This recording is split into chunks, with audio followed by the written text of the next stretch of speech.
Heyo, it is Popko. This episode of the podcast is brought to you by Shirts for the Scene. Head over to the popkoproject.com and you can purchase your favorite band t-shirt today. It is no secret that 2020 has sucked a big fat one. Artists and musicians have had to cancel almost all of their shows, which has really hurt them financially. Grab a shirt, support a band. The proceeds of each sale go right to the bands whose shirt you are buying. Once again, head over to the popkoproject.com and grab your shirt today. Shirts for the Scene is made possible by Axelrad Screen Printing. Visit them at axelradarmy.com. My guest today is a musician and audio engineer. He recently just announced a new project he's working on called Sleeplore, and he has a recording studio in Clark Summit, Pennsylvania called Republic Audio Studio. Welcome to the show, Clyde Rosencrance.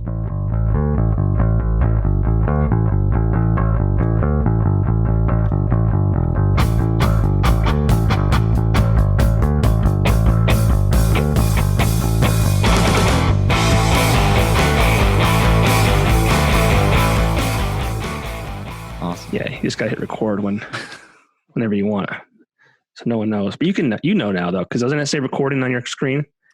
It does. So Crap. it's not really a secret to me. It's not a secret. But it's all right. I can't get you in trouble without you knowing. Well, I mean, that's not to say that like we won't go down that road at some point here. But yeah, I don't edit these, so you got to be careful what you say. That's true. All right. My million listeners are going to hear this. One take. So watch what you say, because I will not edit this. This is old school. What's going on, man? Not much, man. Just it's been a crazy week. Lot going on lately. I see like everything's blowing up with the Shirts for the Scene, which is amazing. I've got stuff blowing up with the Sleeplore thing this week. So it's kind of been crazy, actually.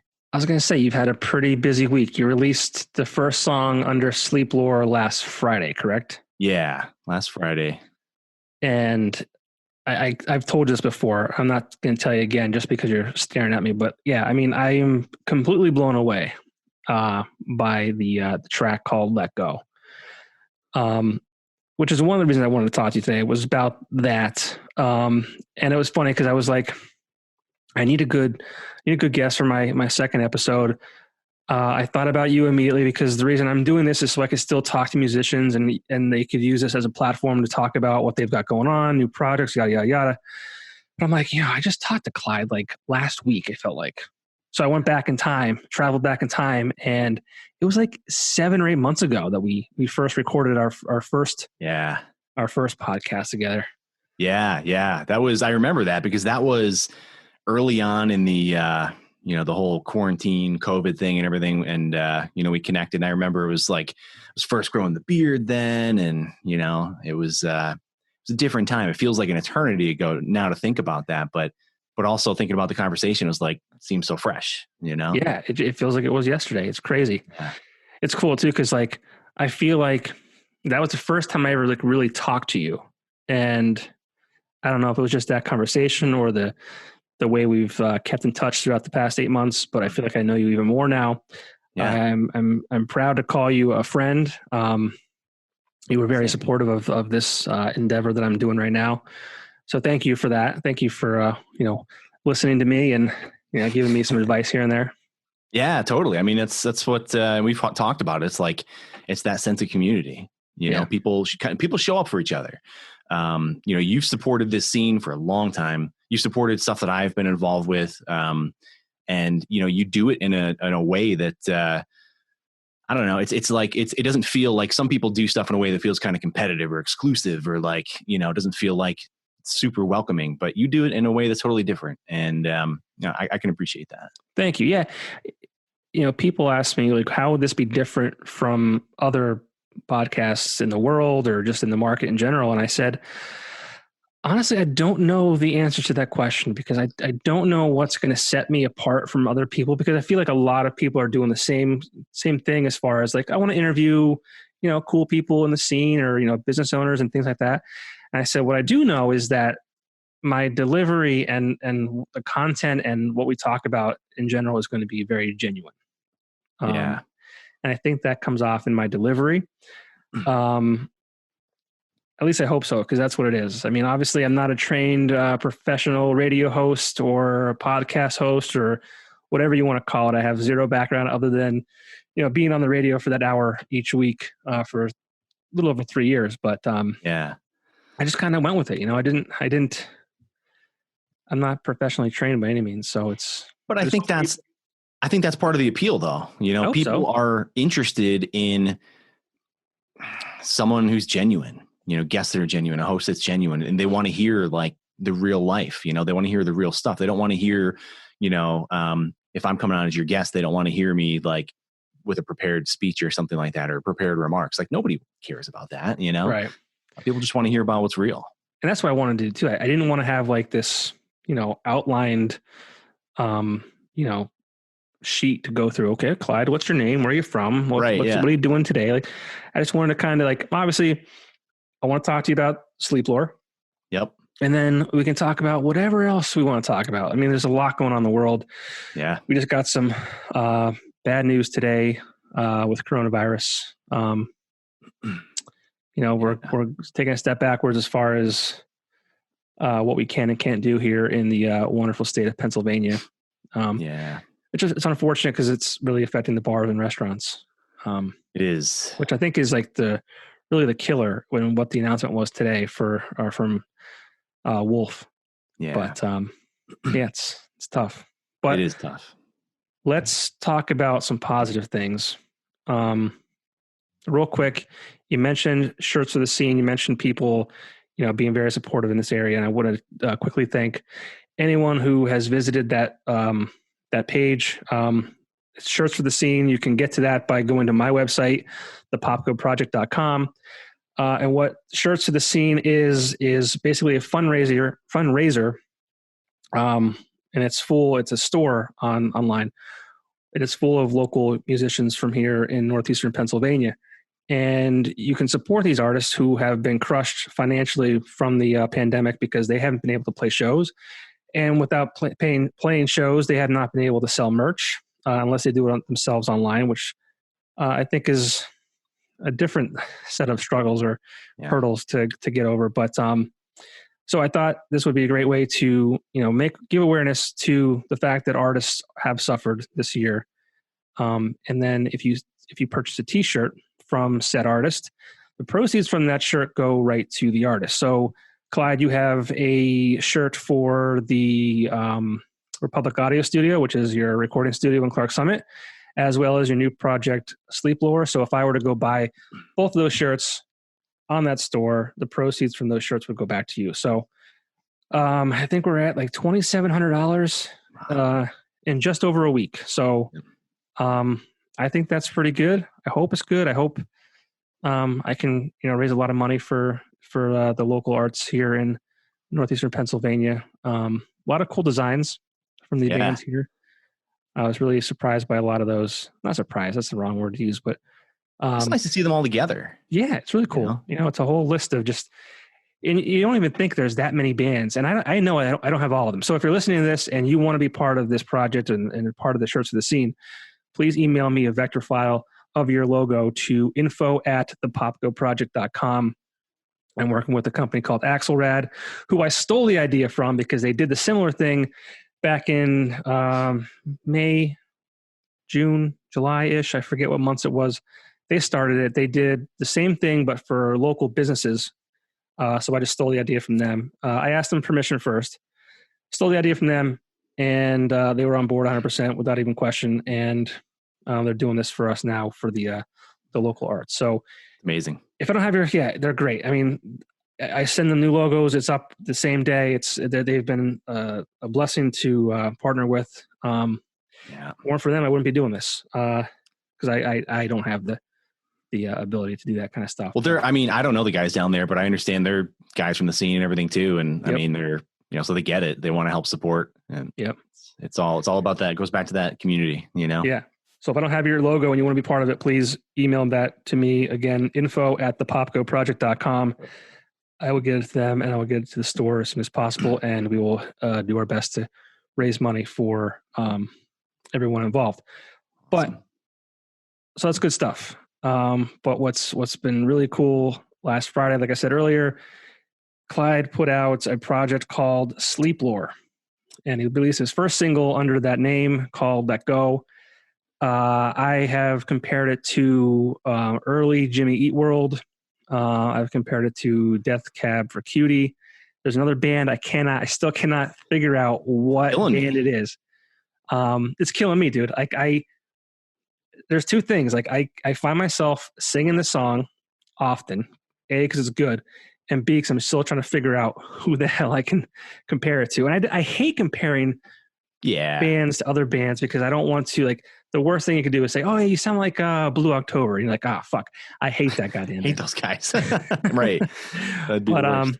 I mean, I think when you compare it to a band like, who has national success, that's a good thing to be compared to. But I'm still trying to figure it out, man. Well, if you figure it out, if it hits you, even if it's a year down the road, whatever, I'd love to know. It will hit me eventually. It's so hard. Here's what's going to happen. I'm going to hear the song and the artist that it reminds me of, right? I'll be like, this sounds familiar to something I've heard before. And then I'll forget. Right. What that other reference is. Yeah.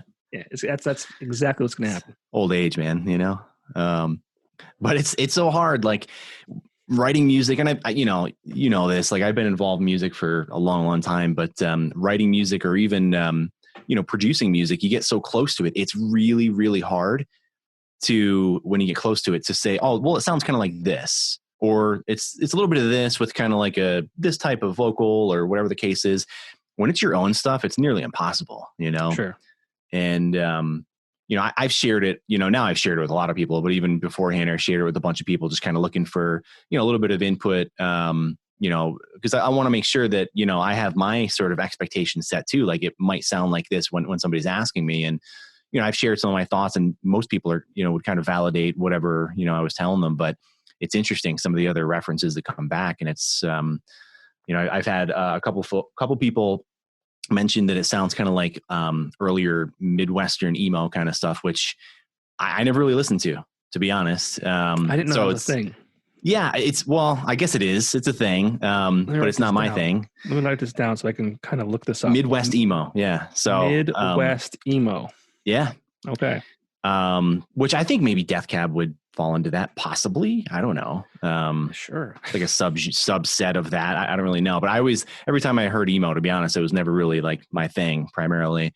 A couple people said from a vibe standpoint, more like a Pink Floyd-y type vibe as far as like the cadence of it and everything and the atmosphere and stuff like that. But it's one person that I know out in LA referenced Pinback, which was really cool because Pinback is a really neat band, and there's one song they have called Loro, Loro, that I actually had on my list of references before I was putting this out, trying to figure out like what has a similar, even just like the guitar that goes through it. It's like a recurring theme, even something like that. Like if I could just settle on one thing, and that was one of the tracks that I picked up on.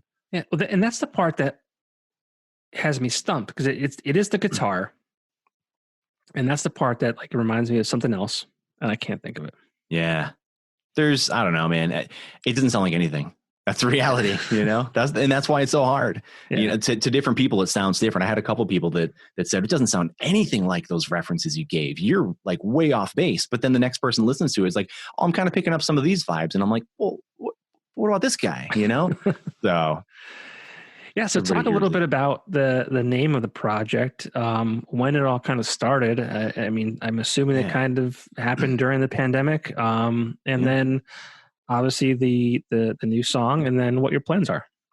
So the name Sleeplore, it really has very little meaning other than the fact that for years I've been kind of writing music, doing different things with it. I've done some like music for licensing, or would loan parts of songs to this or that.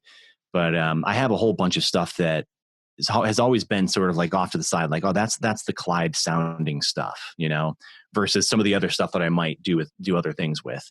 And some of this music over the years, I've been like, all right, I really do want to release this. Like, it's not that I don't want to release it. I'm not putting it away to the side because I don't care about it or it's not good or anything like that. I haven't had time for the most part. And then also, which these are all excuses really, but I haven't had time.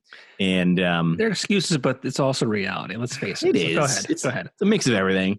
But then the real excuse has been like the last year or so being hung up on a name.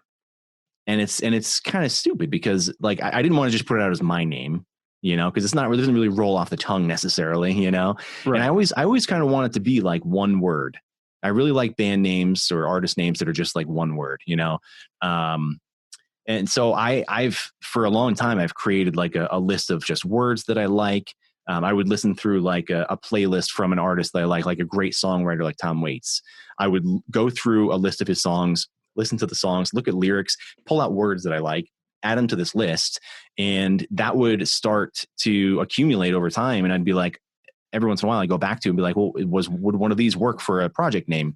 And there's some really cool names in there, but I was never really thrilled. So a couple months ago, you know, during the pandemic, I was like, all right, well, I have this list now of songs that's growing that I really want to put out. And I also have this giant list of names. So one day I just basically said, screw it. Let me look at the list. The first thing that jumps out at me, that's like a single word that's kind of cool. Let's go with that. And I was going through, there were a couple other names that, you know, I went through prior to this, you know, but this one came through and it stood out. And I looked online just to see like, you know, does this have a meaning? Does it mean anything? And it really doesn't. It doesn't have any real meaning. The cool thing is, I think when you read or when you hear Sleeplore, it kind of feels like it means something or it feels like it might have a meaning. But it really doesn't, at least not that I'm aware of. I hope it doesn't have some meaning, you know, that I'm not aware of. But I looked, you know, I couldn't find anything. So something negative like that. There's a one business in Scranton that I think it's a Mexican place. And, oh yeah, it's a swear word or something like that. Yeah, I don't know what it means in English or whatever, or what it means in Spanish or whatever. Yeah. But I guess it's not good. No. And I think they were there for a couple of years or something. And all of a sudden, somebody figured out. That's kind of funny. City's like, nope, I'm not going to do that. So, yeah. But yeah, so Sleeplore, it doesn't mean anything. Not yet. Apparently it doesn't mean anything, but it, like I said, it kind of feels like it means something. So that's kind of cool. You know, to me, it could mean a couple things. It could mean like, you know, I don't know. I feel like I've had a lot of lack of sleep, you know? So it could mean like, Sleeplore, like there's this mythical thing called sleep that I have not experienced in some time, or it could mean like you know, like a dreamy state, or almost kind of like there's this, it's called hypnagogia, I believe is how you say it, but it's kind of like the state between when you first wake up. It's the state between sleep and awake. So it's like that really foggy when you first wake up in the morning, that state. And I don't know, I love that time, you know, whether it's like waking up in the morning and you're like not quite with it yet, but you have all these thoughts, you know, all these creative thoughts that just run. I love that. So it could mean something like that, you know, it could mean a lot of things, you know? Yeah. I mean, to me, and I think this might be because of the art that you've released for the project. It's kind of, it's kind of undefined. And I think the artwork that you kind of released with it is also kind of leading towards that like mysterious kind of appearance, I guess you could say. I don't even know, but the artwork is phenomenal. I know we talked about where you got some of it from, but the photos you had done of yourself by Keith Perks were also fantastic. Keith is a great photographer here in northeastern Pennsylvania. He actually did the logo for my project, and I'm thrilled with how that came out. So going back to what I said before, it's very cool to have creative people here in this area to help out with things. Yeah, we've got a lot of great creative people here.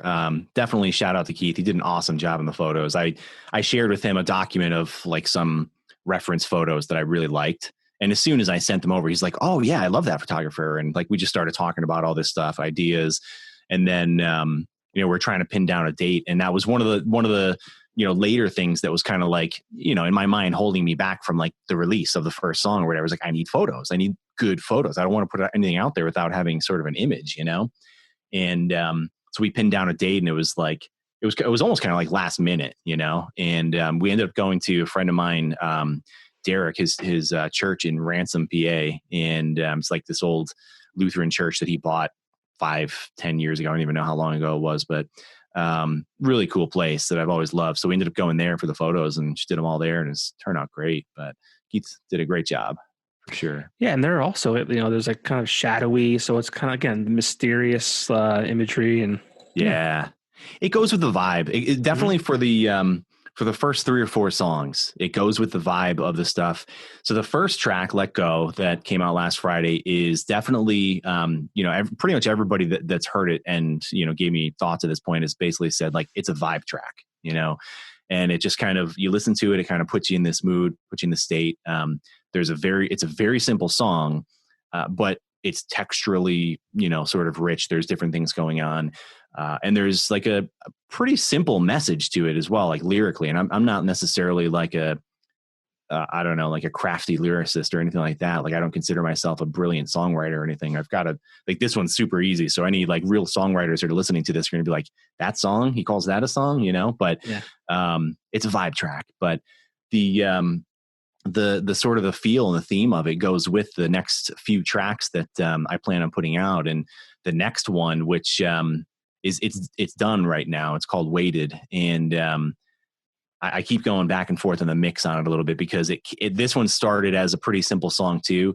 I added a bridge to it at some point, but then over the last couple, I don't know, probably the last 2 months, I've added in some additional instrumentation, and it's just grown into this like epic monster of a song. And it's like, there's a lot going on with it. So from a mix standpoint, I'm trying to make sure all of that sort of comes through, but also doesn't sort of overshadow the original song itself, at the foundation of it. So should be a really interesting one, So do you plan on releasing just like singles, one after the next, and then release a full length or an EP or whatever you want to call it, or what's the plan? My thought is right now I've probably got 3 or 4 that I'm going to do as singles. They could be an EP. I could do maybe, 2 or 3 and then an EP, something like that. But my thought is continue to put singles out. I've got the material to be able to just kind of continuously put stuff out every, 6 to 8 weeks, something like that. Keep it kind of flowing out there, keep people engaged. But I also have sort of other silos of songs that kind of have a different sound to them. So there's one batch of songs that I have that's a little bit more, alternative, a little bit more rockin', and I'm really excited about it actually. And so that one's kind of like eating at me from behind right now, like these couple of songs that I have. And the challenge with those ones is I really want to do some proper recording of like the drums and things like that. And I want to have people in the studio doing that. And it's just right now with everything going on with the, COVID and everything, that's been really hard, but I'm really excited about those ones. So that one might end up being batched more as like an EP because it's going to be a different sound than these singles. And it's, kind of like a whole new image maybe, Right. But we'll see. And I'm not trying to plan out your future for you, but I mean, is this like a project that you want to kind of, continue with long term, or is this like a one-off and you're like, okay, I did that, I'm happy with it, on to the next, or is there a plan? Yeah. I mean, I hope to honestly make and put out music the rest of my life. So whether Sleeplore, the name and it, and what it is always going to be that sort of, face to it. I'm not totally sure, but, I wouldn't. So I think the Sleeplore thing is going to be around for a while, but I also wouldn't close off any doors to other types of names or projects, things like that could have sort of a similar approach, Gotcha. So, and you said you were, wanting to bring people in. How much of it can you do on your own? I mean, I could pretty much do all of it on my own. But when you bring other people in and you collaborate with people, it just adds something. It's like the difference.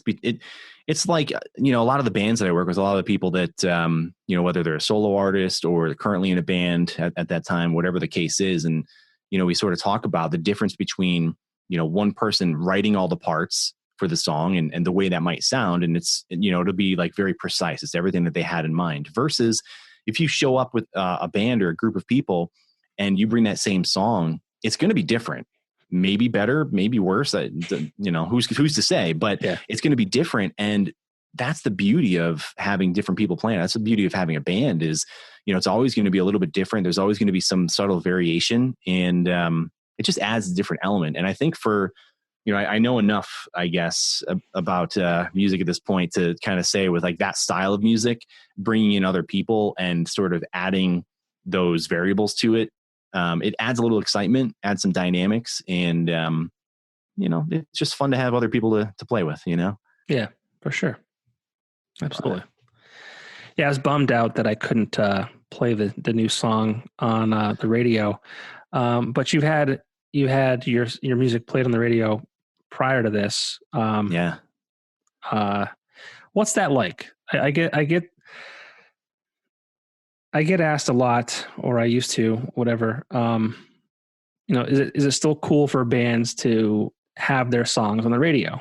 And I know what my answer is. So as a musician, to have, your music heard on the radio, what kind of, what does that do for you? So first, I was totally bummed that I could not have the song on your show. That's in all sincerity, like it sounds silly, but like, thinking through up to this release and everything, I was like, oh, I'm going to hit up Popko, and, he'll probably play my song. That would be really cool. So very bummed, but, thankfully there were some other, DJs and whatnot around the area and outside the area that have been really receptive. And it's really neat because especially just as a creative person, to have your work put out there and know that it's just being broadcast out to all these different people, that's neat in itself. But it's also nice to know, when you have someone that's not just kind of blowing smoke and being nice about your song, saying like, yeah, that's really good. It's good job, pal, or whatever the remarks might be. Like, yeah, that's a great song. Then just delete whatever, because if they're going to put it on the air, that means it has to have passed hopefully some type of standards that, at least in most cases. And so that's a nice thing too. But I'll say like every time it's been on the radio so far, I've listened. So it's exciting. It's cool. It is. And that's kind of the answer that I've given. It's anyone can put their music on, Spotify, Apple Music, all that kind of stuff. I mean, I make a joke that, this silly podcast is on Spotify. So it's like they let this on there. They let anything on. It's easy. It's easy. Yeah. Right. But with the radio, it's like you got to send it in, or you have to know somebody, or like you said, someone has to have heard it and say, okay, this is decent enough to play, or like think it's amazing and want to share it with the listener. So I think, and everyone says, oh, radio and, the digital age is dead. And I work in radio. I see what it can do. And it's not dead. Obviously, just like anything else, traditional media, it has taken, its hit, but it'll always be free. Yeah. And it'll always still be in the car. So it's like, it's still a powerful medium. And, it's funny because I'm in advertising. So, people say, oh, that doesn't work. It's like, okay, well, how about if I put an ad on the radio that says you will be giving away $100 bills to the first 100 people that walk in your door on Saturday? Would you do it? And they're going to say no. You wouldn't do it because you're afraid. Right. You're afraid it's going to work. People would listen to that. Right. Well, people would hear and say, okay, I'll walk in your door for $100, no big deal. So. Yeah, it's true, man. I think, I mean, better than anybody, but I think the audience has, molded a little bit, transformed, and sort of the way that people listen to terrestrial radio is definitely different than it was 10 years ago, or even maybe 5, but there's definitely still an audience, and it's, I don't know. It's kind of cool. It's almost, I almost look at it like, I was talking to somebody the other day about, I think they were saying they were in a bowling league. They were sharing that with me. And I'm like, I really respect bowling. I'm terrible at it, but I really respect it because I feel like it's like a classic sport, bowling and, playing pool or billiards or whatever. Like, I feel like those are like lost sports that, they're really respectable, and they're these classic games that you just will never go away, Yeah. It's, well, I mean, COVID has destroyed bowling. I don't know if you heard, but today they also shut down bowling alleys. Absolutely. How dare you? Show some respect. Man. Yeah, the first thing I want to do when I get up tomorrow is go grab a bowling ball that somebody had in their hands yesterday. When's the last time you went bowling? Oh my God. Last time I was at a bowling alley, or last time I actually went bowling. I think the last time you went bowling. Yeah, it's been years. I'm good for like once a year. I used to do like the bowl for kids' sake every year. That's cool. So that was like my one time a year event. Yeah. And my arm would always be destroyed the next day. Yeah. Well, if you're practicing it every day, but you're using muscles you don't even use on a normal basis, you know? Yeah, I don't use muscles ever. Well, there's that too. Foolish muscles. But that's what I mean. It's like a lost sport, you know? That's there's this guys rolling, you know, out there with like a giant muscles in one arm or whatever because they bowl all the time, you know? Like this is from bowling. Sure. Right. Exactly. This is my bowling arm. Yeah, totally. Oh my God. My brother is an excellent bowler. He actually I think he was still in the league to this day, you know,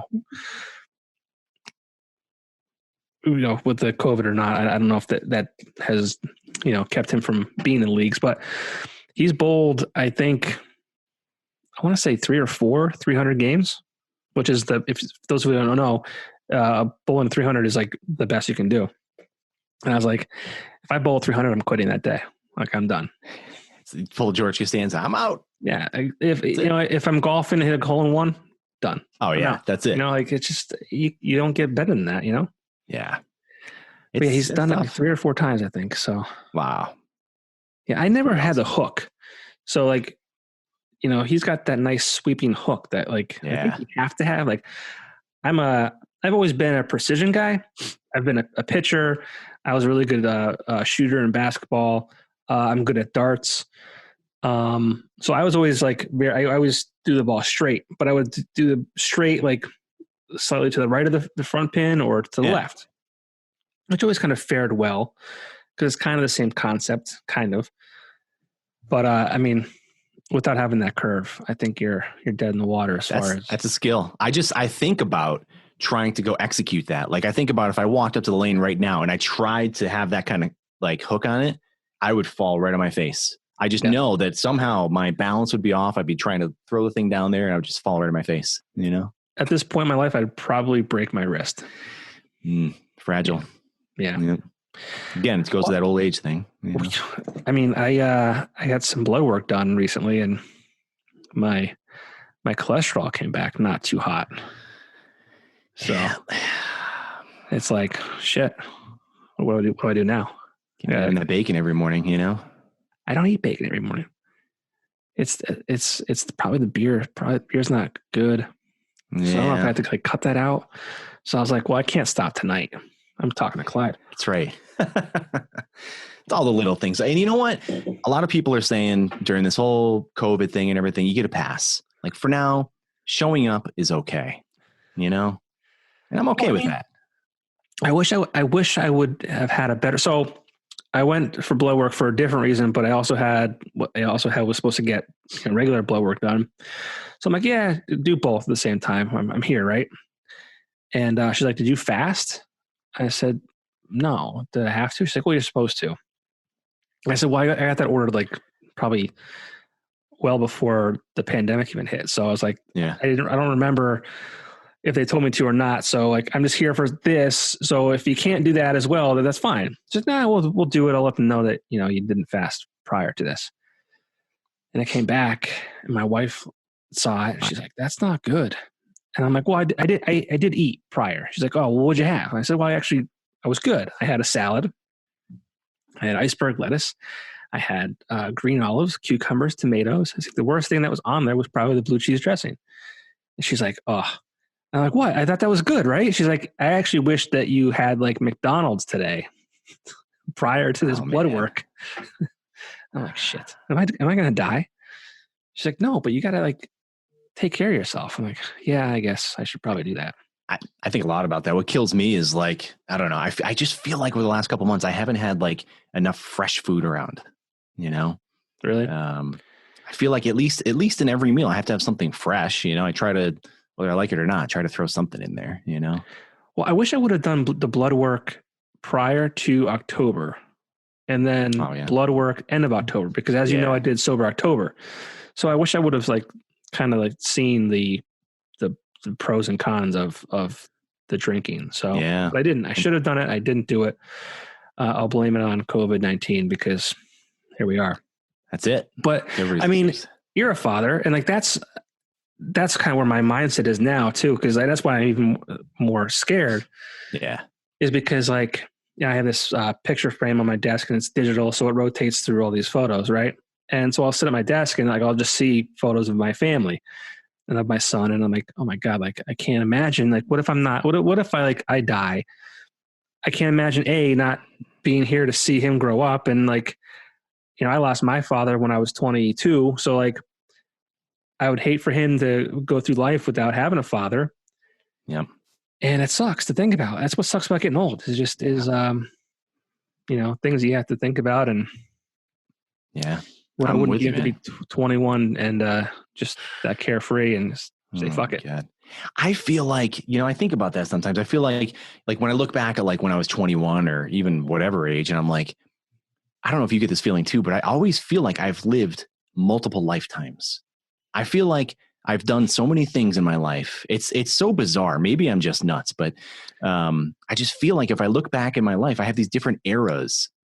Well, sure. And I've done different things. There's different segments. Like, I mean, I don't know how many jobs you've had, but I mean, you've been in different bands. So there's probably those segments of your life. Like me, like I can go off of like, you know, I was at my first, you know, part-time job for 5 or 6 years. And I was at the Weekender for 9 years. And I've been at Tom Shamrock for 7. So like, I kind of live like, I kind of look back in time and kind of segment them in those different areas. So I have like maybe 3 or 4 lives. So I know what you're saying. Yeah. It's weird, but it's kind of neat, you know? Yeah. Well, I mean, like, I don't know about your parents, but I mean, my parents, you know, my mom's been working at the same place since she was like 14 years old. And I think that generation, you know, they got the job, they got, you know, they worked there for 40 years, got the gold watch, and all right, we'll see you later. Yep. It's not like that these days. It's not at all. I think that trajectory has really accelerated over the last couple of years too. Like we are, if you've heard of the term, the gig economy, you know, like there are so many people just working multiple jobs nowadays. Like there might be one that, you know, kind of just keeps them afloat, and the other ones are to make sure they have the money to do the things they want. Or it might be 3 or 4 jobs just to keep afloat, or whatever the case might be. I mean, especially we talk about today with so many people losing their jobs during the pandemic, so many musicians, artists, people in, you know, the service industry, like they're just doing all these random things. It's amazing for some people that they're able to. Not everybody is, but it's amazing that there are outlets out there. And I think that's encouraging. You know? I mean, I have so much respect for people. I feel badly that they have to have like 3 jobs to make ends meet, but I also have like a ton of respect that they'll do that because that's what it takes. Yeah. Because I think about like, God forbid I ever lost my job or, you know, got in that position where I had to do that. Like I'm the type of person, I like to focus on one thing. I don't like to have like, if I had 2 jobs, I feel like I would be more into one of them. And then the second one would kind of just like go by the wayside. Yeah. I like to be able to like, all right, this is my job and I'm going to do it 110%. And that's all there is to it. But like, even just like managing those, like, you know, all right, you know, because if it's 2 or 3 different gigs, it's probably not consistent hours, or maybe it is, maybe it's, you know, certain days of the week at this time and then they go to the next one. But like, it's a lot of jockeying. And then you add into like, you know, family and children. It's like, how do you do that? I can't give enough credit to these parents these days that are like teaching their children. And I don't know how old you're. 2.5. 2.5. Oh, okay. I thought she was older than that for some reason. No. Well, yeah, 2 and where are we at now? 12, 2 and like 10 months. Okay. I don't know why I thought she was older. Well, whatever. Yeah. But I mean, I consider myself lucky. My wife and I both work. We both have to work. And I don't know what we would do if we had to, you know, school our child. I don't know how people do it. It's tough, man. I mean, I see people all over people posting on social media about it. So, and it's, it's great when people can kind of make a joke out of it, but when you have to be fully attentive to something like your job, but then you have, a 2, 3, 4, 5, whatever year old, like maybe a school age child at home that really needs that focus and that attention to be able to help support them in their learning process. It's impossible. So I don't know what the, I don't know what the, the outcome for these kids is going to be, if it's just going to be kind of like a blip in the radar, or, if there's going to be some type of something that comes from it. But it's interesting, man. It's a whole different generation. Yeah. I hope nothing happens to them over this. Cause I just, not that before I had a child, like I didn't care about kids, but, obviously now that, I'm a father, it's like, I don't want anything bad to happen to him and, impact him in a negative manner. But they're so innocent. Like they're so innocent, and they just kind of go with the flow. And it's just like, I just hope that this isn't going to affect them long-term. It's weird. Like I worry about for my daughter, I worry about the socialization, and it gets hard at certain points, but I'll tell you, like when you talk about like, they're so innocent, my daughter said the most beautiful thing to me the other night. She was, I think I was putting her to bed, or maybe it was after she was done eating or something like that. But she just looks over to me and gave me a hug. She said, "Dad, you're my best friend." And I'm like, oh my God. I just like melted instantly, Yeah. Amazing. Yeah. I mean, I got to start writing my kid stuff down, because he'll be 3 at the end of this month. And he's just saying some like off the wall stuff that like makes me laugh hysterically. That's awesome. And it's just like, it's almost rapid fire now. I got to write it down because I just forget. But yeah, great. I mean, I my life went the way it did for certain reasons. My wife was in school for a long time. We wanted to make sure we were financially ready to have a child and all that kind of stuff. But I wish, we had him when I was 35. I had just turned 35. And I wish we would have done it sooner, just because like, I don't want to be that old dad. And I also like right now, if I bend over and try and get up, my knee hurts. I have high cholesterol. We just found out today. So, I mean, it's all these things. I don't know, man. I wish I would have done this earlier. I think the same things. And like, so, I could have had a kid earlier or whatever, but, I don't know. I've had back pain since I was like 16 from carrying giant guitar amps around. So, who knows? But I also look at like, these dudes out there, they're like 60 years old and they're all ripped. And I'm like, I still have time. It's cool. I can make that happen. Yeah, but what's going to happen? You're going to be 6 years old and you're going to be like, you know what? I don't know how old you are. What are you, 40? 36. You're younger than I am? Jesus. Yes. I don't know why I thought you were older. Yeah, I don't know, man. It's time has not been well to me, I guess, No, it's not that at all. I see. So when I see like people in bands and musicians, I mean, I feel like when I watch college football, I feel like those kids who are like 18 are like older than I am. Yeah. So I just feel like these people who like, like you've been in bands forever, know, when I first met you, you were in a band. So I saw you on stage. I just assumed that's just like, my brain just assumed you were older than me. I've been playing music in bars since I was like 13, 14 years old. So Jesus, sneaking me in the back door to play a set with a band, now I feel really old. That's all right. Man. We're both old. So, well, and you're wise too, Clyde. You're wise. And that's why I thought you were older too. You're very intelligent. You're, the way you think through things. And I think I got that just from, how we talked about what I was doing and the pointers it gave me. And it's also the way you, and I think it goes to what you do with the recording studio. I don't want to say mentor, but maybe that's a word. I don't know if that's the word to use, but like you just kind of have this persona that kind of makes you seem older because like, you're smart, you're wise, and you're kind of guiding, so to speak. Yeah. I thank you. I appreciate that. I think, I think you're right. I mean, I think I definitely have that, but I think, I don't know what attributes to that, but maybe it's, the fact that I feel like I've had a lot of really good mentors myself, and that's invaluable. Mm-hmm. I truly believe in, having a mentor, having someone that you can kind of go to for certain things, whatever that is, in all aspects of life, whether it's work related, personal, creative, whatever it is.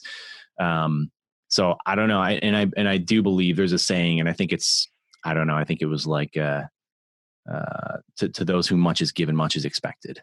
And I feel like I've been given a lot of opportunity, honestly. And the difference between, I think, certain people is those who take advantage of the opportunity and those who don't. But, you have that opportunity in front of you. Like, how do you harness it? How do you take advantage of it?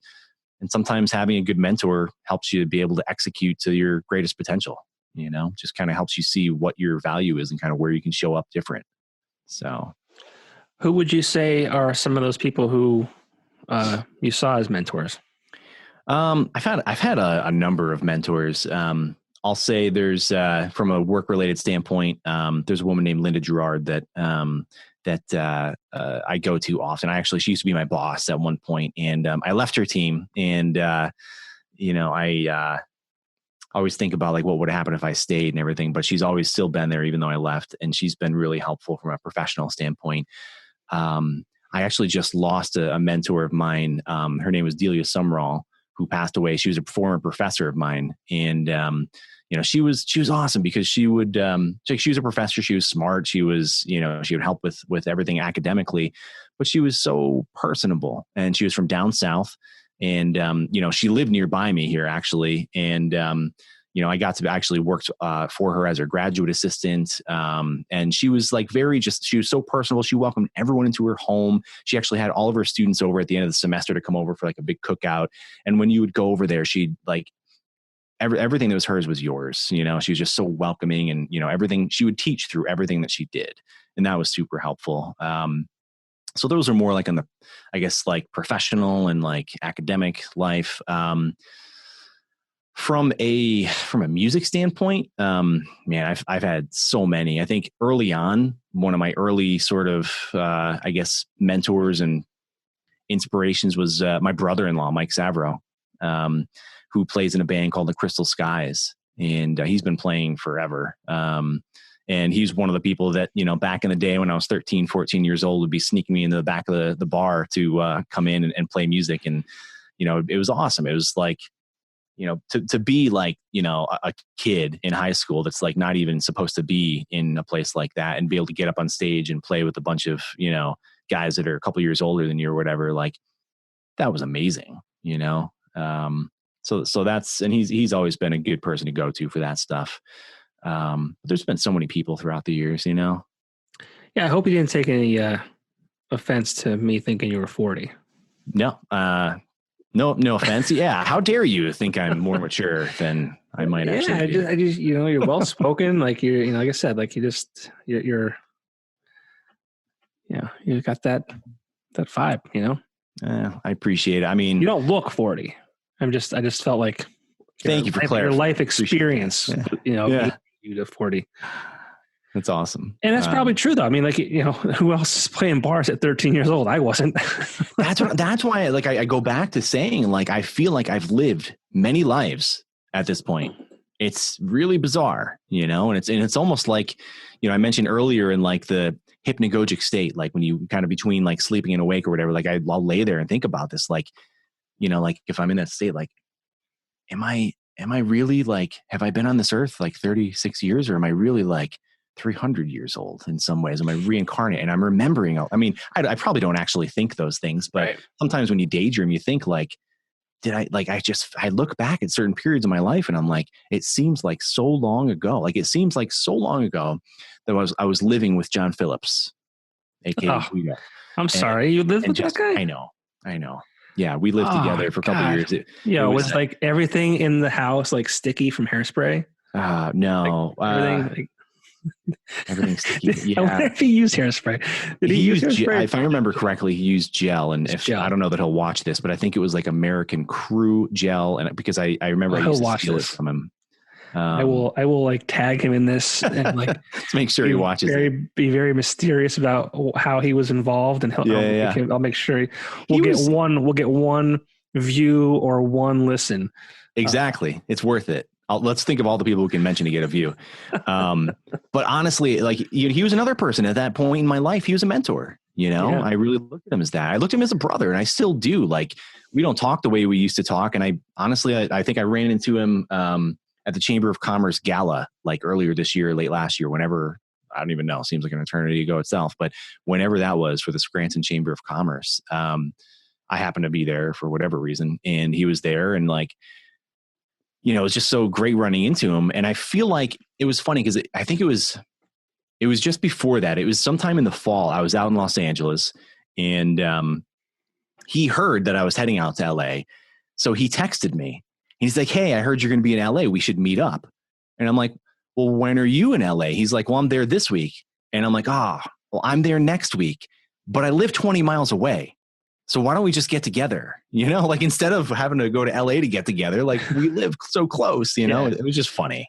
Yeah. He's doing well for himself too. Yeah, he is. I'm happy for him. It's funny. I feel like that band Hour After, like, you guys, that whole unit, because you spent some time in that band. Yep. It's kind of doing very well for themselves as if you look at it individually. Which is good to see. It was cool. Yeah, it's cool, man. Different era, that time period was an amazing time period. I feel like for music, at least. I don't think it's just this area. I think it's just in general. Yeah. Yeah. I mean, when were you in that band? Like 2006? Yeah. Around then. Yeah. I mean, that was, I just joined the Weekender in 2005. I was intern in 2004. So like the early 2000s, mid to late 2000s for me were like the best years of my life. Yeah. And there's so many things that happened between 2005 and 2010 for me personally that were just like incredible. Yeah. Just the stuff that I did with bands, doing, travel with bands. Were you in the band Hour After when they did that like small bus tour? It was like all around Hour the country. After, Lesson One. Yep. Yeah. It was like 14 dudes in one van. That was I was there. Yeah. So there's that. But like, I mean, I wrote about Lesson One. I did some traveling with them. I lived with some of those guys. We did some bus trips to New York City, to CBGB's, which was awesome because that closed, like, I want to say a few years after, maybe even sooner than that. I forget.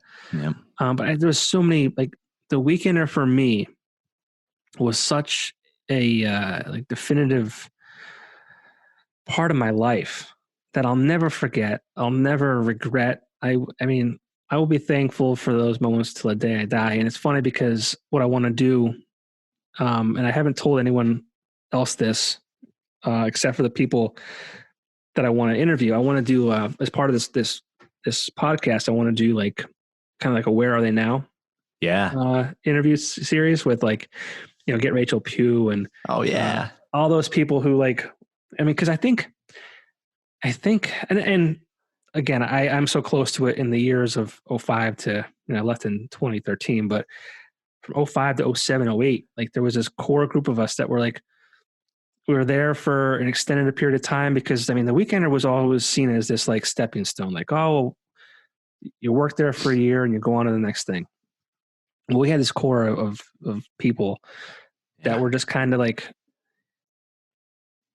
it all were like a family. Yeah, we were. And it's funny to say that because there's moments where we fought like family. Sure. Like we were like brothers and sisters. Like, and so I can't wait to kind of have them on. Cause I want to like, where we were at that moment of our lives is like a complete 180 from where we are now. Like we've got kids, we were like in different careers almost sometimes, some of us, like, so it's gonna be a lot of fun to kind of just go back in time and kind of relive those moments. And I'm excited for that. That's awesome. Yeah. It should be fun. So if anyone hears this and steals my idea, I will fucking kill you. You gotta get them all scheduled first, at least. Well, I mean, I'm announcing it now. So if it happens, I know you stole it. This is me announcing it. Don't do it. I always say, man, that when you, or at least I was always told, like when you record it, it's copyrighted. So, try me. That's it. It's here, documented, timestamped digitally. Yeah. Unfortunately, there'll probably be a few that I will not talk to. Yeah. Just drifted apart. It happens. Estranged family members. That always happens. Yeah. Those the one uncle, cousins you don't like. Yeah. That was such a great time, though. It really was. It was. I look back at the time, and I find old photos from then. I used to love, like, I have a couple. I was fortunate enough to make it on like the cover of a couple of them with those, like for the Concert for a Cause thing, and those are some of my favorite covers. I've got like 2 or 3 of them and like saved somewhere. I remember doing one that when I was back in college. I don't remember if it was. I was in Hour After and The Collective at the same time for a period, and but I think I don't trying to remember when it actually was. Maybe 2005 this was, but I was actually over in England doing a study abroad, and I got the ask or whatever to do like a photo for the Concert for a Cause thing or whatever. So I was at Stonehenge, and I did a picture at Stonehenge. It was awesome. It was so cool. Yeah, those are great shows too. I mean, there was so many moments that I will always remember. And that for me was a segment of my life that I feels like that was like one of my lives. Yeah. And I mean, it very well could have been because I did some damage to my liver and my body those years. Well, I mean, everything's an experience, and we take from it what we will, I wouldn't be where I am today if it wasn't for that. It's true. If it wasn't for, I was an intern in 2004. My boss at the time was Christina Dugan. I think she was by Christina Romanchik or something like that now, but married, children, or maybe one child. I don't really remember. But like, the editor at the time, the GM at the time, Christy Greer, she's now Christy Greer Cerruti, different career, married, kid. And of course, Rachel Pugh. Yeah. So it's a long line of just like, and they were important people, I think, in the scene at that time. It really shaped, I think, the entertainment scene and the industry in this area. I'll never forget those days. I met my wife at the weekend. I was taking care of the model of the week, and she was model of the week. And I remember that. I think I was a model of the week at once. You were man of the week. Believe that? Yeah, I believe it. There's a lot of weeks, so, Oh yeah, 52 every year. Yeah. They got desperate at one point.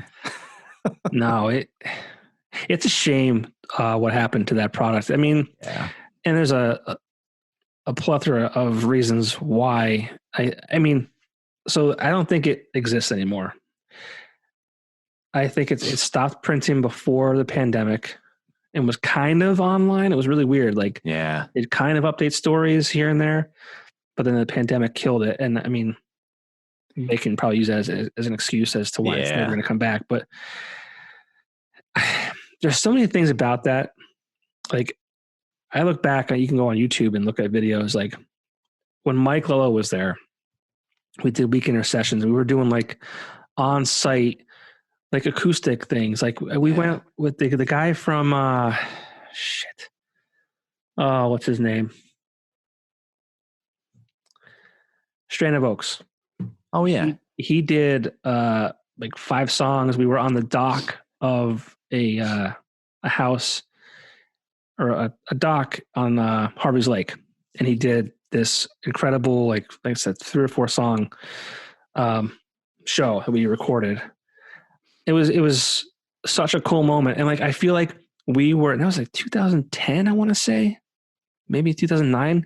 I feel like we were almost ahead of our time to an extent. Like, we were doing things and we had no support, no financial backing from the company itself. Like, we were just doing things because like, this is where this is going to head.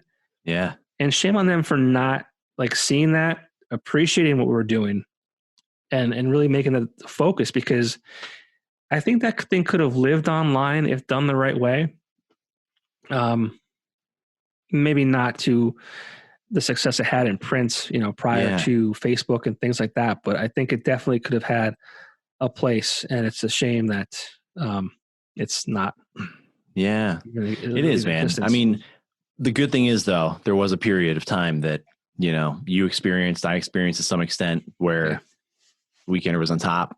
The people involved were always there at all the events. Like, it was such a great time period. It was. It really was. Never forget nostalgic for that. Yeah. That was one of my lives. Yeah, same here. Maybe two. Man, I'll never forget during that time period when I turned 21 when I was in the collective. And for like 6 months straight, it was my 21st birthday at all the shows, It's hilarious. Be like either Kermit or G would be like, hey, it's this guy's 21st birthday, like it's awesome. Yeah, it's funny because, back then and even before then, like those like bands would party. Yeah. Like, bands would like, I remember some shows at Lesson One and some of the members there just being out of their mind. I don't even mention names, but I had to drive one of them back home from Hiles.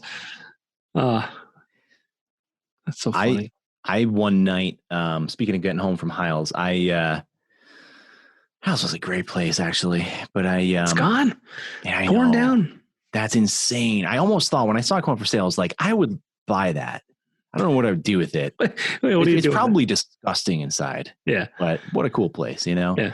But I actually walked to now my wife when she was living with her parents in Scranton. I walked from Hiles. The two of us walked home the one night to her parents' house. She convinced me. She was like, it's like a mile. It's not that far. It was like 10 miles. Like, I don't know. It felt like 20. Like, it took us like an hour and a half, 2 hours to get there. Oh, no. But that's funny. Nuts. How'd you meet your wife? At school. School? Yeah. Met at school. And that was it, man. I saw her on campus there. She actually worked at the library. And it's like, library chick, that's cool. So. Watch out for those quiet ones. I know, right? But yeah, fun times. Oh man. Well, we could probably talk all night about our younger years. I know. But so I know many of them being this old, I know you're like 40, so. Oh God. I just assumed you were older, just because you're so wise. I feel old, most days. I thought that today was going to be my death day. The way everything gets misread through text, right? Oh yeah. So I said, make sure you go get blood work. I'm worried about the labs getting not shut down, but having to prioritize different things according to the COVID limitations and whatever. I'm like, I went yesterday. Actually, the doctor's office called me this morning. They said, this was a little high, and I said, oh yeah, 8, and blah blah blah. And like, okay, well, we're not worried, but we just want to let you know. So I said, okay, cool. So she said, make sure you get that done. I said, yeah, I was there. They called me and said this, and she's like, let me look at your results. So I sent her the results. She's like, oh my God, this is high. This is too high. And she's like in the medical field. So she's overreacting. And she's just like, we need to address this. And I'm like, am I going to fucking die? Oh man. Like, I just gotta know, am I going to die? I got home today. I'm like, I feel like I'm a dead man walking right now. She's like, no, you just got to make sure you take care of yourself. I'm like, well, I guess I can't have beers tonight with Clyde. And she's like, no, you can. I'm like, okay, cool. Oh, it's Clyde. Okay. Yeah. That's no biggie. Said, okay, cool. Cause I'm going to anyways. I'm not going to fix my life tonight. Yeah. It's crazy, man. Honestly though, everything in moderation, I feel like got to eat some fresh food. Got to exercise a little bit. Well, Clyde, you know what? I had every intention of going to the gym tomorrow, but I can't now because COVID said I can't. I had every intention. Like tomorrow was going to be the start of my new life. I was going to go to the gym every day, and here we are. I can't do Excuses. Where's that Bowflex? Whip that bad boy out. I mean, excuses. I'm about to say something. I realized I'm going to put my foot in my mouth, but I'll tell you what, man, like last, I don't know when it was, sometime last year, I started going to the gym for a couple months, and I was going up through, it was probably like December, not that far into last year or whatever, but I was going to the gym for a couple months, going all the way through like March, whatever that was, like early March, mid-March. And I felt great. I was going to the gym, getting back in, like, lifting weight that, I lifted back in high school or whatever, feeling good. And all of a sudden this happened and I'm like, oh, I can't go now, No, can't get COVID. And it sucks, man, I mean, you want to, but you just can't. Yeah. What it comes down to. If it were just me, and I've had so many people ask me, about my stance or whatever, but like, if it were just me, then I probably would, and certainly I'd be safe and, think of everybody else in mind and everything. But like, having a kid at home, having a wife or whatever, it's not just me. So can't really be. It's funny too. Like, who would have thought a virus like this would have, I feel like we were already super divided as a nation. Yeah. And then like a virus came along that you can't even see. And I think it made it like 10 times worse because, you're being told, don't leave your home, like stay 6 feet apart, yada, yada, yada. And it's like, that's what I'm worried about now, because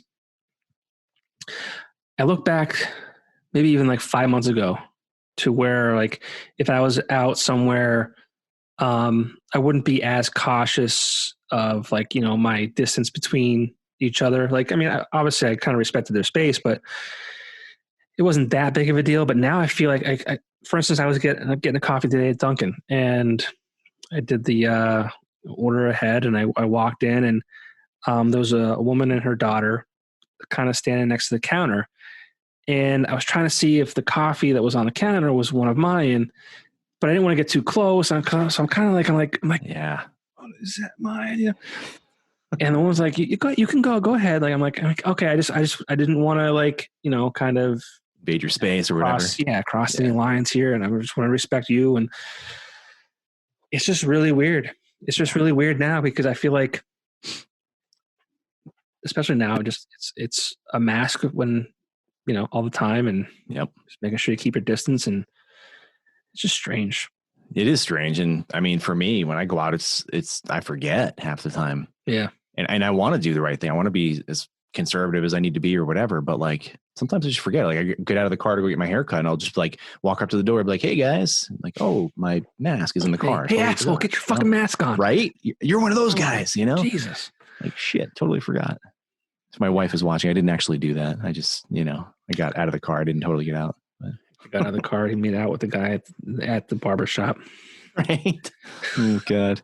I wasn't going there, but No, I was just saying to my wife the other day, we will see, like, we'll watch movies, and we'll say like, oh, you can't do that today. And it's like shaking hands or giving someone a hug. Like, oh, can't do that. I know. You take so many things for granted, Yeah. And I think that's one of the big lessons learned. The good thing is, I think there are, to bring it full circle, I think there really are so many positive things that have and will come out of this, whether we believe or whether we realize it right now or not. Give me two. Truly. Give me two. Give you two. I would not have put music out. I would not have started the Sleeplore Project if it weren't for this. I really wouldn't have. Right. The other is time with my family. All right. There's two. Yeah. I think those are huge. See, I was when I asked you for two, I was thinking like post COVID, like what are the good outcomes that's going to happen? Like, once hopefully this is all over, like, what do you see as like, all right, we went through a shitty time. It was, a year of our lives that we didn't expect to be that long, but this came out of it, and we're going to be better as a human race moving forward because of this. I think there's probably a ton of things. That's a pretty broad one. I think two things that just kind of come immediate to me. I think that I hope that we move quicker towards like a digital currency type of scenario where there's less of a cash interaction. Really? So are you a cashless society guy? Not necessarily. Like I'm not like a cashless society weirdo or anything like that. But like, I do think that we are so far behind other countries when it comes to that. Like, even if you go to places, if you go to Africa, for example, it's all cashless, there are so many places. Why do you want that for us?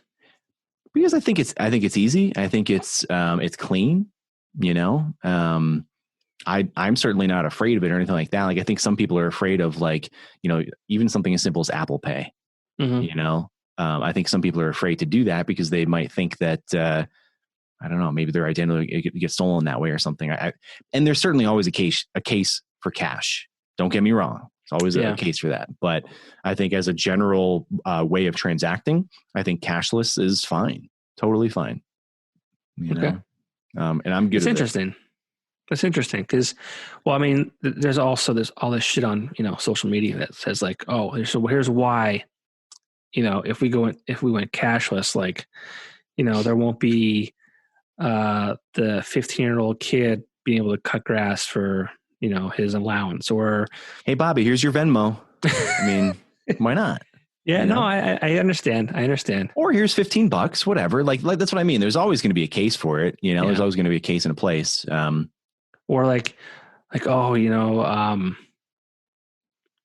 trying to make ends meet and you're doing these side jobs and just for quick money because you need to pay X, Y, Z. Like, no, you can't do that because Clyde says we should be cashless. And now Clyde is the reason why Jimmy can't pay his electric bill. But why? Because he needs cash. I mean, he can't. Do you pay your electric company in cash? I don't. That's what I mean. Like, people get hung up on these things. Example. That was the wrong example. What if I need to pay off my loan shark debts? And well, you're dealing in a cash society at that point. I mean, I'm also a big fan of the barter system. Bartering for goods and services. Okay. Right. But I'm also a bit of a collector of things. And, if you don't notice all the junk behind me and stuff, like I have a vintage microphone over here, guitar, a bunch of amps. So what you're saying is like, you would rather go back in time where they traded pelts for like, I think it's all relevant, right? I think, I don't know about trading pelts because I haven't had a use for one of those in a while, but, every once in a while I'll take a trade on something like somebody needs help, let's be real. Like most of the bands, that are out there writing music, trying to, make a go of it and everything, they don't have all the money in the world, but there's some brilliant people out there who have all the heart in the world and they want to make things happen. And, the cash isn't always, flowing for them or whatever, but maybe they have some piece of equipment around that they haven't used that they're totally willing to get rid of. Maybe Clyde will look at that and make him a deal, So that's all I'm saying. Clyde's the new host for Let's Make a Deal. That's it. I love it. All right, that's one. What's the second one? Cashless society. Clyde's all about getting rid of cash. No dirty money. Get rid of it. Get rid of the pennies. Get rid of the quarters. Get rid of the dollar bills. Who uses that crap? No one can do cocaine anymore. You got to use a straw. Oh, you can't use a straw because they got rid of straws too. So, that's right. Paper straw. Paper straw. But then what else? I think, I don't know. I haven't put a lot of thought into this, but I think that, I hope that coming out of this, I just hope that we are, because I think there's a lot of things happening at once. There's a convergence of many things happening at once. I think you mentioned that before.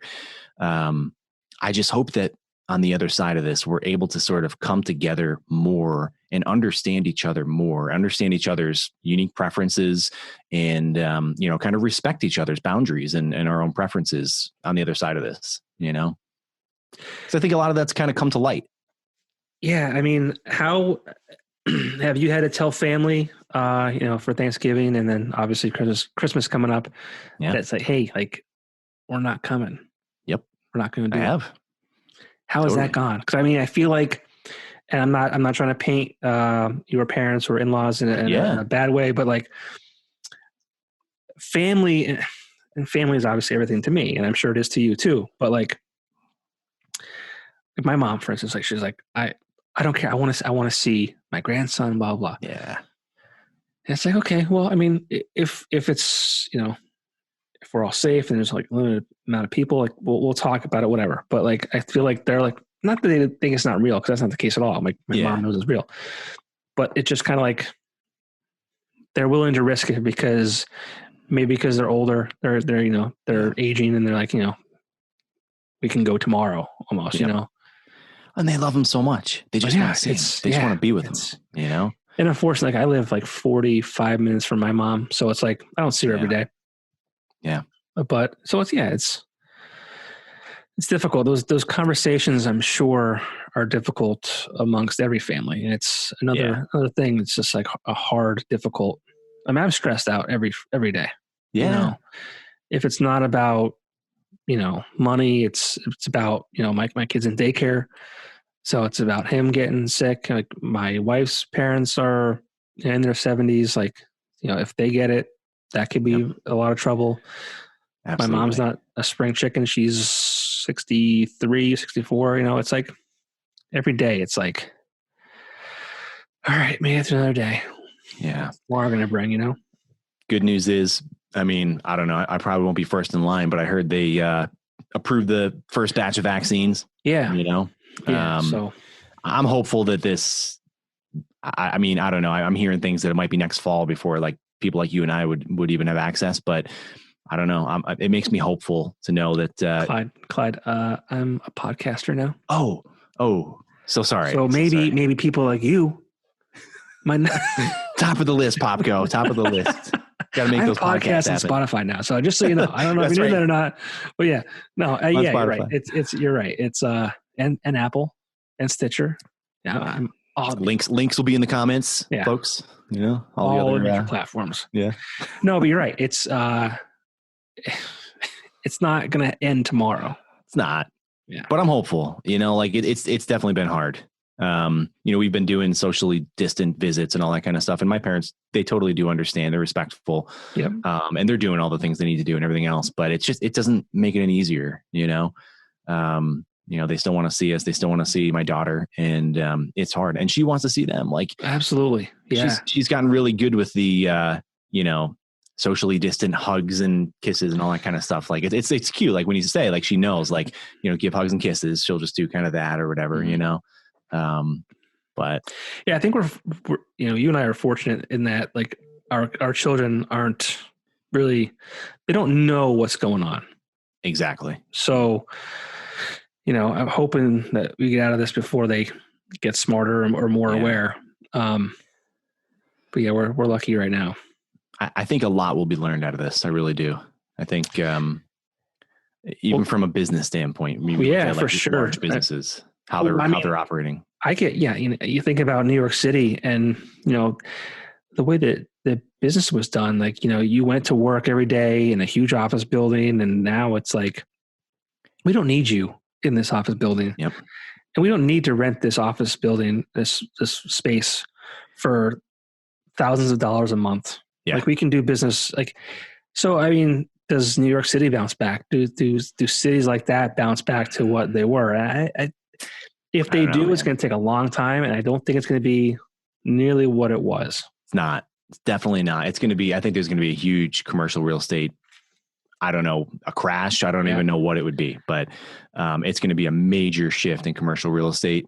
But I think for individuals like you and I, that could open up a lot of opportunity for people, no longer do you have to worry about, I think back of like episodes of The Office where Jim's like, I going to get a promotion, but I have to move to Connecticut or whatever. And it's like, I mean, those episodes are very real because, like, for people who are, aspiring, they're young in their career and they're interested in kind of moving up the ladder. It's like, I have this opportunity, but I have to move 3 hours away. And like, that could tear me away. And some people are okay with that. Some people aren't. I think it's going to level that out quite a bit for people, hopefully, at least in some industries, where it's going to be really challenging again is I think the large commercial real estate market, and also for small businesses. Dude, man, as much as large businesses have been able to learn and adapt around this, small businesses, I don't know. I've seen some changes, but I wouldn't call it an adaptation or anything. No, like that. and we'll see with the large businesses, they have the resources, mainly money, to survive, months worth of losses, and then also money to like make the changes necessary to continue to do business as things, move forward, whether it's, online, sales or whatever that might be. But you look at the V Spot, for instance, it's like they can't, like, that business is built for entertainment. Yeah. They're not built for takeout food. They're not built for, 10% capacity indoor dining. Like they are built to have bands on that stage, have people in that room listening, having beers, whatever it might be, socializing, everything like that. That's what that business is for. You take that away, that business does not move forward. Yeah. And it's like, they have to adapt. Well, how do they adapt? How? Their business is selling alcohol and providing entertainment, live entertainment. Yeah. You don't just adapt. You don't just like, well, you got to move with the flow. You got to roll with the punches. Like, no, that's not how that works. Yeah. I'm not that in tune with like our tax system or anything like that. I mean, to the level that you would need to be, but there's got to be a way when you look at people are still spending money today. People who can. People are spending money. They're spending it elsewhere. They're spending it at places like Walmart instead of the small hardware store down the road or the small shop down the road or whatever the case might be.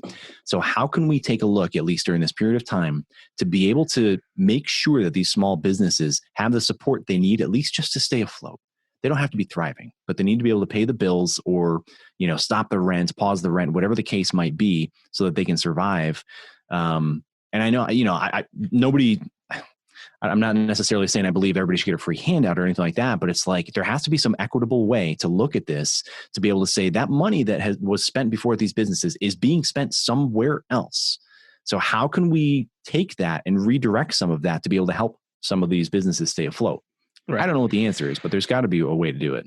Well, I mean, I don't want to get into this either because I'm not extremely knowledgeable in what I'm about to say, but I mean, I've been a big advocate for the legalization and taxation of marijuana. Sure. For years. Yep. Because I think the tax money that we get from that, but I also like this state has always been, victim of corruption. And it's like, would the money still be allocated correctly? I don't know. Yeah. But it's funny how, Wolf especially was, let's just wait and see what Colorado does. And let's wait and see what this state does, who are raking in millions and millions of dollars in tax money. And then all of a sudden this hits, right? The pandemic hits. And now he's off for let's push this forward faster because now it's going to benefit me. Yeah. And what I'm doing. And that just kind of irks me. Like I have friends that are and I'm not a big politics guy. So me either.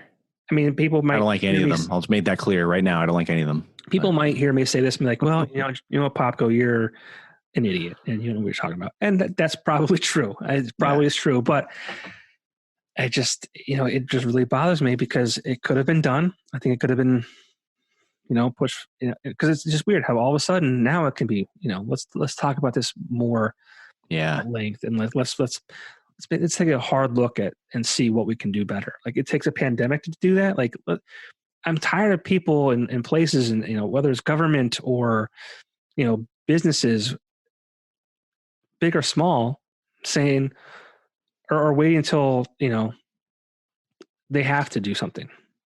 Like, why aren't you looking forward? Like, why aren't you trying to plan ahead? Like, I don't know. Yeah. Yeah. I don't know. Maybe it's not that I'm opportunistic. I mean, I'm not a trendsetter by any means. And so maybe I shouldn't be speaking the way I am, but I also don't own a company. I don't have to look after X amount of employees. And, low risk is low reward, right? That's totally true. The fruit grows on the end of the limb or whatever that saying is, Yeah. But totally get Clyde. I think we got into a lot here tonight. I think we did. We did. We're all over the map. This is exactly, this is funny. This is the second episode. And I remember the first one, I was talking to Rob from Bowling for Soup, which was really super cool. Yeah. And Ted from Don't Panic. I'm not sure if you ever had a chance to meet him or talk to him. No. Both great guys. Awesome. But like when I was recording it and we were talking or whatever, I was like, this is exactly what I wanted this to be. This is exactly where I wanted to be as this was kind of being built. And tonight this was the same. I just awesome. So thank you for for doing this. Thank you for being a guest on the show. Thank you for your wisdom of a 40-year-old man. Wisdom of a 40-year-old. That's great. I have to start using that in conversation. Yes, now. I have the wisdom of with the wisdom man. of a 40-year-old man. Yeah. No, I appreciate you having me, man. I think what you're doing is awesome. Not just with the podcast, with the shirts, with everything you've done, like up to this point, is you've always had threads of awesomeness in there. But I think this podcast is cool. It's a lot of fun.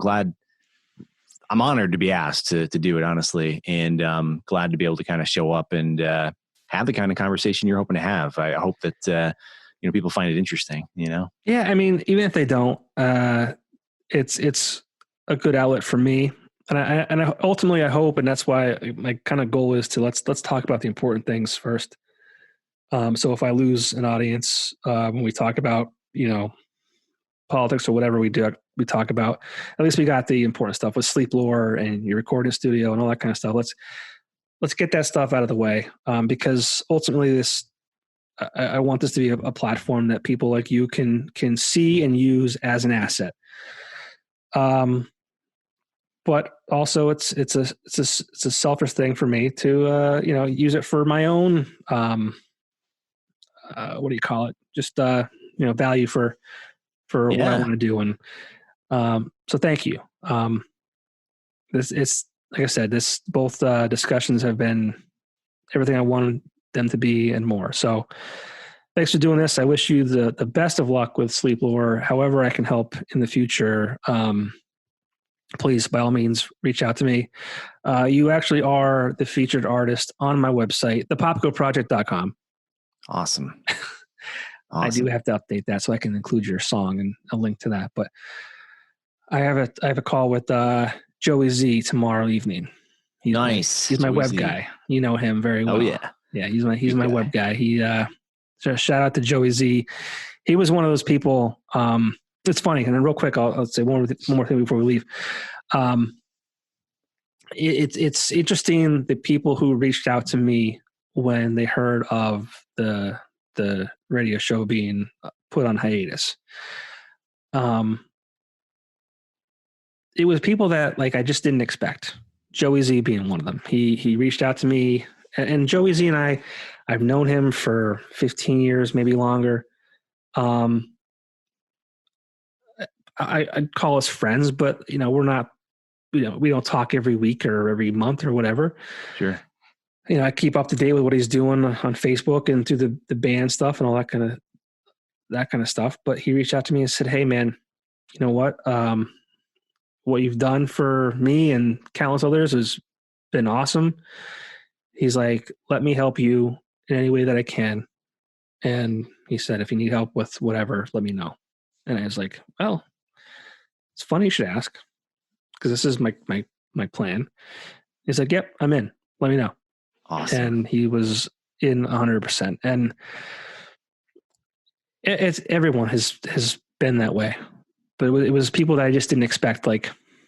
I'm not refusing. I didn't want to name the show with my name in it because I just thought that was pretentious. And I don't think of myself as I'm not an amazing radio host. I'm not this, I'm not Joe Rogan, although he's a giant inspiration for me. And if I could be the Joe Rogan of NEPA, that would be amazing for me, but whatever.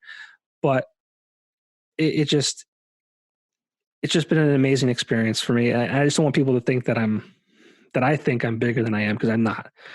I question myself far too often. I have self-doubt every day about what I do. I've had people who I thought were friends reach out to me, or not reach out to me, just comment or make snarky remarks. And it's kind of allude to the fact that I think I'm something that I'm not. And I don't want to ever come across as that.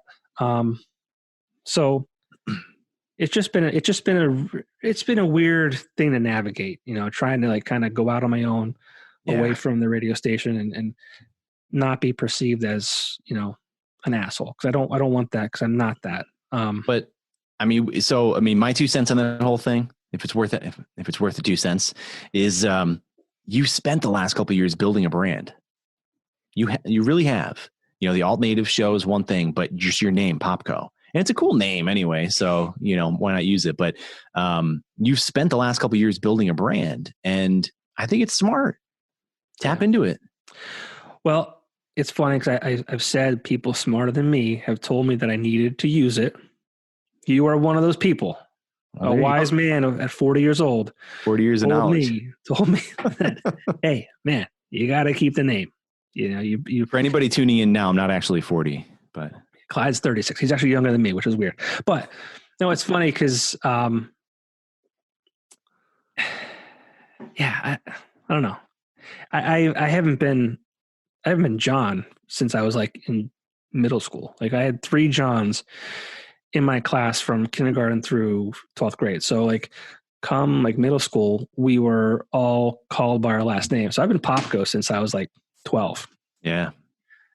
I had a little stint there as Johnny Weekender for a few years, wow. but he was fun. It was fun. Yeah. Yeah. A little bit of a drinking problem, but wow. He was a good time.